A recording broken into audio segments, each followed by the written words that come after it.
저는 작년 12월에 세례를 받은 김미경 혜연이라고 합니다. 학교를 치자면 이제 갓 입학한 아무것도 모르는 신입생에 불과한데 이렇게 앞에 나와 여러분들 앞에서 발표하는 거니 무척 떨리고 긴장됩니다. 이 떨림과 긴장감을 제 안에 계신 주님께 의지해 보겠습니다. 부족하고 모자란 점이 많더라도 널리 이해해 주시기를 부탁드립니다. 저를 선교하신 분은 오미아 로사 자매님이십니다. 로사 자매님은 저희 집 둘째 아이의 친구 어머니이시고 이분을 알게 된 것은 2004년입니다. 그러니까 저희 둘째 아이가 6살 때 아침마다 아이를 유치원 버스에 태워보내기 위해 유치원 버스를 기다리다 길에서 만난 사이입니다. 바쁜 아침 시간에 간신히 눈곱만 뗀 상태의 모습으로 매일 아침 만났던 터라 서먹하기만 했던 엄마들에게 로사 자매님께서 저희 집 가서 커피 한잔 하실래요? 라고 어색한 분위기를 깨며 먼저 말을 건네주셨습니다. 그로부터 4년이 지났습니다. 지난해 5월 성당에 예비신자 교리가 있는데 한번 들어보실래요? 라고 자매님께서 조심스레 말을 걸어오셨습니다. 4년 동안 저에게 자신이 성당에 간다고는 했지 저에게 같이 성당 가자고는 한마디도 하지 않았던 터라 순간 놀랍기도 하고 한편으로는 사실 너무 기뻤습니다. 작년 이맘때 저 개인적으로는 별다른 일이 없었습니다만 결혼생활 14년 차에 저도 뭐라 설명되지 않는 그런 울적함과 상념들이 많이 생기게 되었습니다. 무언가에 의지하고 싶었고 뭔가 찾고 싶었는데 그 무언가가 어릴 적 성당 마당에서 뛰어놀았던 기억 때문이었는지 성당이면 좋겠다라는 막연한 생각만 하고 있을 때였습니다. 지금 곰곰이 생각해보니 저도 로사 자매님도 4년이란 긴 시간 동안 서로가 서로를 탐색했던 것 같다는 생각이 듭니다. 사실 알게 된 지 얼마 되지 않았을 때라던가 작년이 아니고 재작년만 같았어도 저에게 그렇게 말을 걸어오셨다면 아마 저는 거절했을 것 같습니다. 소심하기 그지없는 제 성격 탓이겠지요.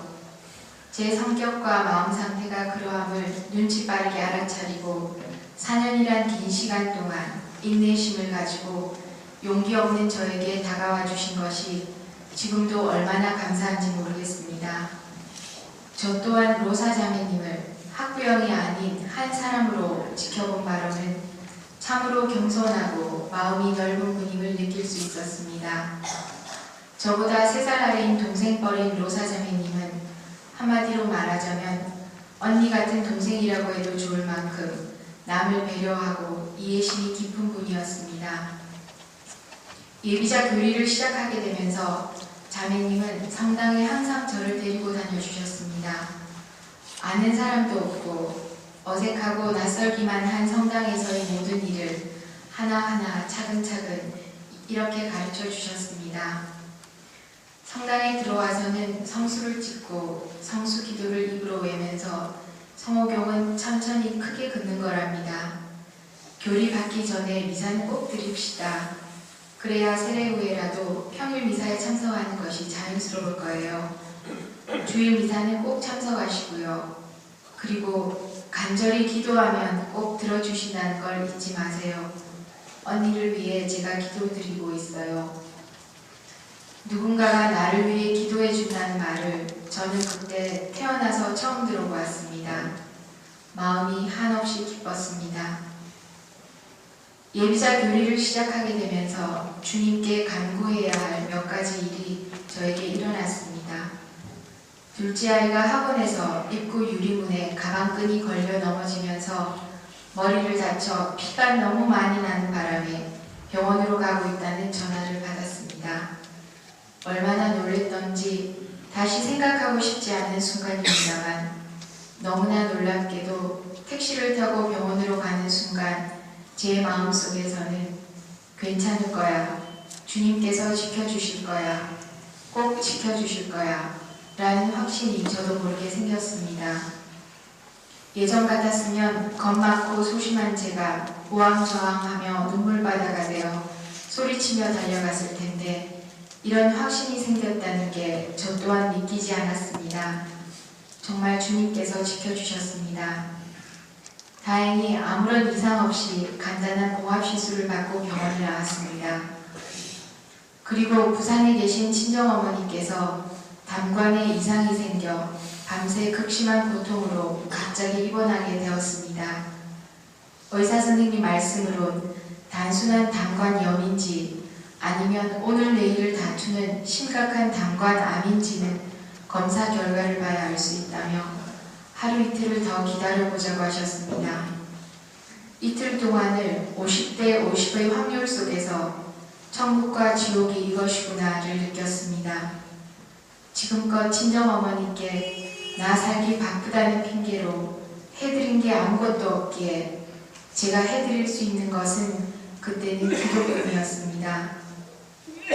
제발 아무 일이 없기를 밤새 어머니 곁에서 날이 셀 때까지 하염없는 눈물과 함께 묵주 기도를 드리고 또 드렸습니다. 간절히 기도하면 꼭 들어주신다는 로사 자매님의 말처럼 저의 간절한 기도가 이루어졌습니다. 어머니는 수술을 받으시고 2번의 입원에 걸쳐 건강히 퇴원하셨습니다. 세례전에 받은 이런 은총이 지금까지 살아온 저의 교만한 삶에 큰 뉘우침을 가져다 주었습니다. 그 후 주일학교 자모회인 모니카회에 가입하여 아이들의 간식을 챙기며 또 간식비를 모으기 위한 돈가스 만들기를 통해서 모니카 회원들의 아낌없는 봉사와 희생을 배우게 되었습니다. 100주간 성경 통독반 모임에도 참석하게 되었습니다. 성경을 읽는 것이 중요하다고 매번 강조하시는 엘리사벳 수녀님의 말씀에 성경을 읽으며 서로의 마음에 와닿는 구절을 돌아가며 이야기할 때마다 하느님의 사랑을 느끼며 기쁨의 웃음과 회개의 눈물이 서로의 마음을 달래주었습니다. 언제 100주가 지날까 하는 걱정은 벌써 18주째로 접어들었습니다. 그리고 둘째 아이의 첫 영성체 요리가 시작되어 엄마들이 아이들의 저녁 식사 준비를 하게 되었습니다.